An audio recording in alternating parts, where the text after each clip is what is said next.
हा हनुमंताच्या विग्रहापुढे उभारून राम रामजी जेव्हा असं बजरंगबलीला म्हणतो ना, तेव्हा बजरंगबली सुद्धा याचं उत्तर देतात बरं का.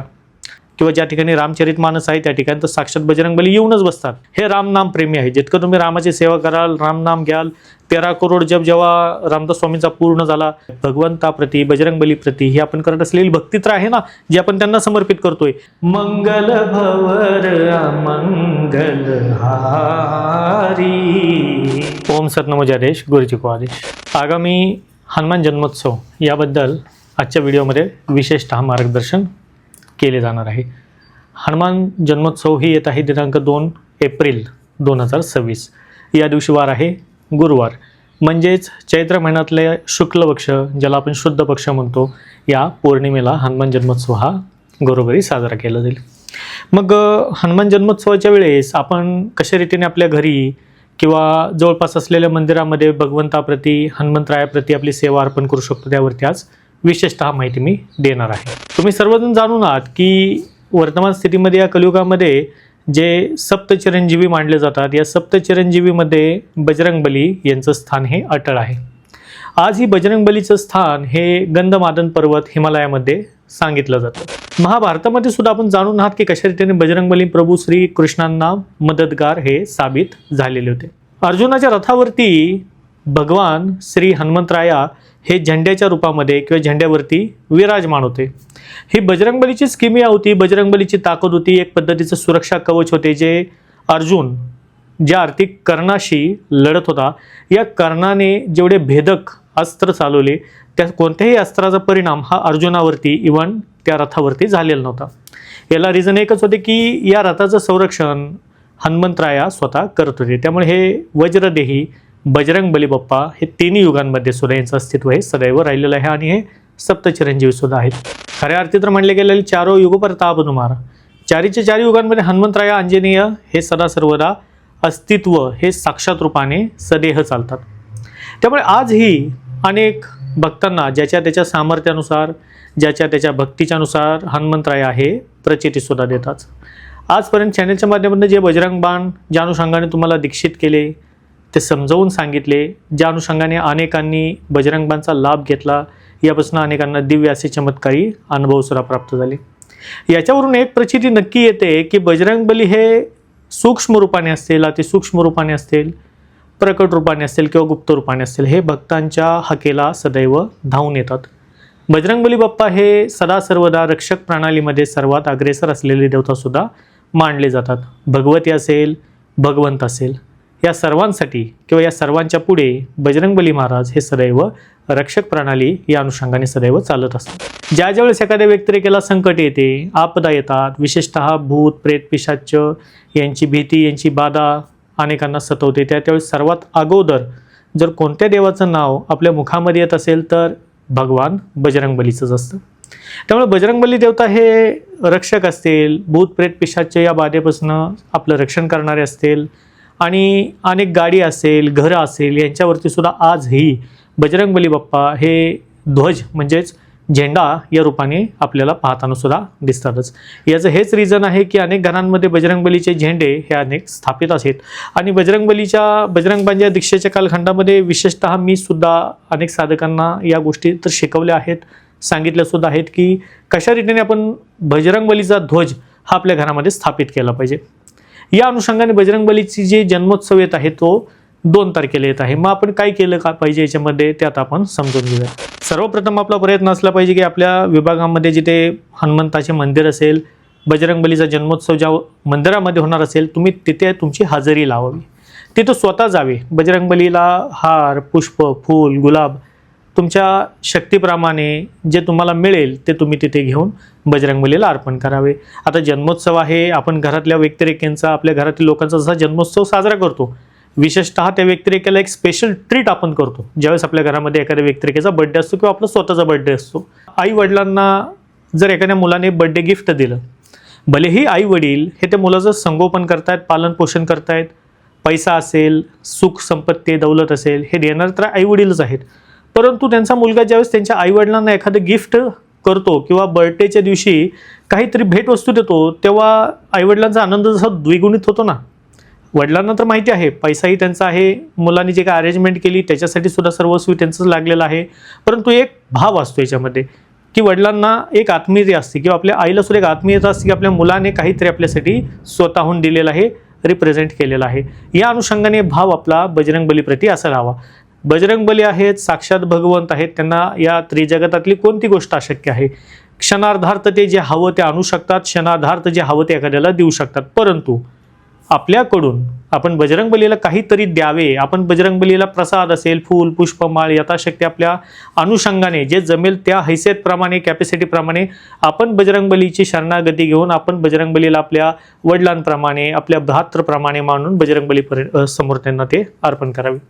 मग तुम्ही याच्यामध्ये मिठाई नेऊ शकता, फळे सुद्धा बजरंगबलीला आवडतात, विशेषतः केळीचा नैवेद्य हा बजरंगबलीला प्रिय आहे. तुम्ही या दिवशी एखादी सेवा एखाद्या मंदिरामध्ये घेऊ शकता, जिथे बजरंगबलीचा जन्मोत्सव साजरा होणार आहे अशा ठिकाणी तुम्ही केळीचं वाटप करू शकता, खीर वाटू शकता किंवा जे तुम्हाला जमेल त्या अनुषंगाने तुम्ही एखादा भक्तिमय प्रसाद हे तुम्ही बजरंगबलीला अर्पण करून जनसमुदायाला सुद्धा याचं वितरण करू शकता. याचबरोबर बजरंगबलीला जाताना आपण एक लंगोट आणि एक ध्वज हा सुद्धा नेण्याचा प्रयत्न करावा. आता हे काही कंपल्शन नाही आहे बरं का, तर अनेक जण व्यक्ती का म्हणतील की मग हे नक्की न्यायचं का कंटिन्युअसली नेलंच पाहिजे का, नेणं हे महत्त्वाचंच आहे का. शेवटी ज्याच्या त्याच्या भक्तीचा प्रश्न आहे, तुम्ही नेलं तर उत्तमच आहे. शेवटी जशी मन आहे की अधिकस्य अधिक फलम, त्या अनुषंगाने तुम्ही जे तुम्हाला करता येईल त्या अनुषंगाने तुम्ही या दिवशी बजरंगबलीच्या प्रीतीपायी, भक्तीपायी तुम्ही करल, त्याला बजरंगबली तर हे आशीर्वाद तर देणारच आहेत. त्यामुळे तुम्ही जाताना लंगोट असेल, ध्वज असेल हे सुद्धा बजरंगबलीला अर्पण करू शकता. नारळ प्रसाद म्हणून वाढवू शकता. बजरंगबलीला विशेषतः प्रिय असलेल्या नैवेद्यांमध्ये मोतीचूरचा लड्डू असेल हा महत्त्वाचा किंवा प्रिय सुद्धा मानला जातो. पानाचा विडा असेल हा सुद्धा बजरंगबलीला नैवेद्याचे फलस्वरूप, उपहार स्वरूप हा अर्पण केला जातो. रुईच्या पानांची माळ असेल, ज्या रुईच्या पानांच्या माळेवरती राम असे लिहिलेलं असेल, ही राम नामाची रुईची पाळ बजरंगबलीला अतिशय प्रिय सुद्धा मानले गेलेले आहे. याचबरोबर बजरंगबलीला तुम्ही पंचखाद्य नैवेद्य सुद्धा घेऊन जाऊ शकता. पंचखाद्य नैवेद्य म्हणजे काय, तर 5 पद्धतीचे, मग त्याच्यामध्ये बदाम आले, पिस्ता आला, काजू आला, खजूर आला, पंचखाद्य सांगितले आहेत. त्यातलं कोणतंही पंचखाद्य जे तुम्हाला अवेलेबल होईल त्या अनुषंगाने तुम्ही नेऊ शकता. याचबरोबर बजरंगबलीला खजुराचा नैवेद्य सुद्धा अतिप्रिय मानला गेलेला आहे. तुम्ही तो सुद्धा बजरंगबली चरणी अर्पण करू शकता, स्वतः दाखवू शकता. या अनुषंगाने भक्तिभावाने, प्रीतीने बजरंगबलीला तुम्ही या दिवशी जे देसाल, निश्चितपणे बजरंगबलीचा विशेष आशीर्वाद, कृपा त्या साधकाला, त्या भक्ताला हा लागतोच. आणि पहा, बजरंगबली हे जसं की तुम्ही जाणून आहात, मी आत्ताही सांगितलेलं आहे की हे वर्तमान स्थितीमध्ये हयात, सेन्स हे संजीवन असलेले दैवत आहेत. इतरही देवता संजीवन आहेत नो डाऊट, परंतु बजरंगबली यांचं अस्तित्व हे चिरंजीवीमध्ये मानले गेलेलं आहे. यांना माता सीताचा आशीर्वाद आहे की जोपर्यंत या कलियुगामध्ये राम हे नाव राहील तोपर्यंत तुझं अस्तित्व सदैव रूपाने या संपूर्ण पृथ्वीतलावर राहील, असा आशीर्वाद सीतामाईचा बजरंगबलीला आहे. त्यामुळे बजरंगबली हे चिरंजीवमध्ये सदैव गणले जातात. या अनुषंगाने बजरंगबलीला जो व्यक्तिरेखा जातो, बजरंगबलीप्रती जो भक्ती व्यक्त करतो, भक्ती आदर सन्मान बजरंगबलीला देऊन कृपा आशीर्वाद घेतो, बजरंगबलीला पूर्णपणे दंडवत घालतो किंवा पूर्णपणे शरणागती पत्करतो, तर अशा या भक्ताच्या पत्रिकेमध्ये असलेला विशेषतः शनी हा ग्रह सुद्धा चांगला होतो. तो चांगले फलित देण्यासाठी उद्युत होतो. म्हणजे एखाद्या पत्रिकेमध्ये जर समजा शनी साडेसाठी चालू आहे, शनीची ढैया चालू आहे, शनीची महादशा चालू आहे, तुम्ही अनेक वेळा पाहिलं असेल की व्यक्तिरेखा शनी महादशा, शनी साडेसाठी, शनी ढैया म्हटलं की खूप मोठ्या मोठ्या संकटांना हा व्यक्तिरेखा किंवा एखादा व्यक्तिरेखा हा समोर जातो. स्त्री असो अथवा पुरुष असो, आयुष्यातले खूप मोठे चढ उतार, जडणघडण या शनीच्या साडेसातीमध्ये, महादशेमध्ये होताना अनेकांनी पाहिलेले आहेत आणि अनुभवलेले सुद्धा आहेत. तर ज्या ज्या व्यक्तिरेखांना विशेषतः शनी हा पत्रिकेला दुष्प्रभावित आहे किंवा राहू सुद्धा दुष्प्रभावित आहे, अशा या व्यक्तिरेखेने तर बजरंगबलीची कास ही सोडलीच नाही पाहिजे. या दिवशी अवश्यपणे बजरंगबलीला तुम्ही गेला पाहिजे. दूध साखर असेल किंवा जे तुम्हाला नैवेद्य फल स्वरूप सांगितलेलं आहे ते तुम्ही सर्वचे सर्व जे जमेल त्या अनुषंगाने अर्पण करू शकता. बजरंगबलीच्या मंदिरामध्ये तुम्ही निश्चितपणे 5 किंवा 11 या अनुषंगाने प्रदक्षिणा मारू शकता. बजरंगबलीच्या चरणी मस्तक आपले ठेवून पाया पडून बजरंगबलीच्या डाव्या पायाचा सेंदूर किंवा शेपटीचा सेंदूर तुम्ही स्वतः लावून तो सेंदूर तुम्ही घरी घेऊन येऊ शकता, जेणेकरून एक पद्धतीचं घरामध्ये सुरक्षा, एक पद्धतीचं घराला असलेला घेरा हा सदैव तिथे प्रस्थापित होतो. घरामध्ये चुकीच्या काही घटना असतील, चुकीचे काही प्रयोग झालेले, कुप्रयोग झालेले असेल तर त्यामध्ये थोडाफार याच्यामध्ये रिलीफ सुद्धा निश्चितपणे पडतो. बजरंगबली महाराजांच्या मंदिरामध्ये बसून तुम्ही हनुमान चालीसासारखे पाठ या दिवशी विशेषतः करू शकता. हवनच्या बाबतीमध्ये म्हटलं तर सुंदरकांडचं हवन या दिवशी तुम्ही करू शकता. हनुमान चालीसेचं सुद्धा हवन या दिवशी तुम्ही करू शकता. बजरंगबलीचे अष्टोत्तर नाम येतात किंवा 1000 नामावली बजरंगबलीची आपल्याला इझिली गुगलवरती सुद्धा मिळते. त्या नावाने सुद्धा तुम्ही बजरंगबलीचं हवन करू शकता. विशेषतः गुगल नामक धूप जो राहतो हा बजरंगबलीला अतिप्रिय मानला गेलेला आहे. हवन कार्यामध्ये सुद्धा बजरंगबलीच्या गुगल नामक धूपाच्या आहुती या विशेषतः दिल्या जातात, ज्या बजरंगबलीला अतिप्रिय सुद्धा समजल्या गेल्या आहेत, मानल्या गेलेल्या आहेत. याच बजरंगबलीच्या जन्मोत्सवाच्या दिवशी तुम्ही त्या रात्री बजरंगबाणसारखे दिव्य कवच स्वरूपी पाठ करू शकता, सिद्ध करू शकता. अनेकांचे बजरंगबाण हे सिद्ध आहेत. अशा साधकांनी मग या रात्री काय केलं पाहिजे, तर कमीत कमी 21, 35 किंवा 51 वेळा याचं पुनश्चरण केलं पाहिजे. पुनश्चरण करणे म्हणजे काय, तर कमीत कमी 21 वेळा 51 वेळा या पाठाचं आपल्याला संकल्पसहित अनुष्ठान करणे, याला आपण पुनश्चरण म्हणूया. आता बजरंगबाणमध्ये जेवढं काही विधी शिकवलेला आहे तो पुनश्चरणमध्ये करण्याची गरज नाही आहे. एका दिव्यावरती तुम्ही पुनश्चरण बजरंगबाणचं या रात्री करू शकता, ज्या दिवशी हनुमानाचा जन्मोत्सव आहे. या अनुषंगाने तुम्ही ही सुद्धा घरामध्ये सेवा करू शकता. याचबरोबर घरामध्ये रामचरितमानस याचा पाठ करू शकता. अनेकांना वेळेअभावी किंवा कोणत्याही कारणास्तव रामचरितमानस वाचता येत नाही किंवा घरामध्ये जे पाठ लावता येत नाहीत, त्यावेळेस अशा व्यक्तिरेखांनी घरामध्ये रामचरितमानस मधली जी आवडीची चौपाई असेल ती चौपाई तुम्ही 108 वेळा म्हणू शकता.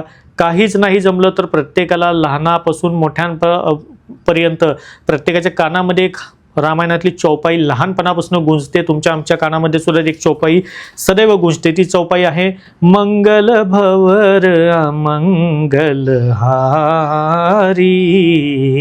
ही तर इझिली चौपाई आहे. तुम्ही याचं पठन करू शकता किंवा या चौपाईचं तुम्ही कमीत कमी 1 वेळा 2 वेळा 3 वेळा जसं जमेल त्या अनुषंगाने तुम्ही या गोष्टी करू शकता. विशेषतः बजरंगबलीला या दिवशी तुम्ही प्रभू रामचंद्रांच्या नामाचा, प्रभू रामचंद्रांच्या भक्तीचा जागर करू शकता. ज्या ज्या वेळेस तुम्ही बजरंगबलीच्या समोर जाचाल त्या वेळेस तुम्हाला जर एक चमत्कारी किंवा दिव्य तोटका किंवा प्रयोग मी आज तुम्हाला सांगू इच्छितो की पहा, ज्या ज्या वेळेस आपण बजरंगबलीच्या विग्रहापुढे, मूर्तीपुढे आपण जातो, आपण सात्विक साधक, खऱ्या अर्थी बजरंगबलीचे साधक सेवक असाल तर असा अनेकांना दिव्य अनुभव सुद्धा प्राप्त आहे बरं का, की ज्यावेळेस एखादा सच्चा साधक, खरा भक्त, बजरंगबलीचा दास किंवा प्रभू रामचंद्रांचा दास हा हनुमंताच्या विग्रहापुढे उभारून राम रामजी जेव्हा असं बजरंगबलीला म्हणतो ना, तेव्हा बजरंगबली सुद्धा याचं उत्तर देतात बरं का. फरक एवढाच असतो की ती भक्ती जागृत असायला हवी, जो बजरंगबलीचा आपल्या कानामध्ये, आपल्या कर्णामध्ये आवाज उमटावा लागतो. परंतु एक गोष्ट निश्चित आहे, ज्या ज्या वेळेस तुम्ही बजरंगबली पुढे जाल, हा दिव्य प्रयोग मी आज तुम्हाला सांगितलेला आहे. विग्रह कुठल्याही मंदिरातला असो, तुमच्या घरातील असो किंवा ज्या ठिकाणी रामचरितमानस आहे त्या ठिकाणी तर साक्षात बजरंगबली येऊनच बसतात. हे सुद्धा तुम्हाला माहिती आहे, जाणून आहात की जिथे रामचरितमानसचे पाठ होतात, रामायणाचे पाठ होतात, वाल्मिकी रामायण असो अथवा मग रामचरितमानस असो तुलसीराजजींचं, त्या ठिकाणी हनुमंतराया ही त्यांची फेरी करतात. बजरंगबली सर्वात प्रिय काय असेल ना, तर त्यांना रामचरितमानस म्हणजेच रामायणाची कथा ही सर्वात जास्त प्रिय.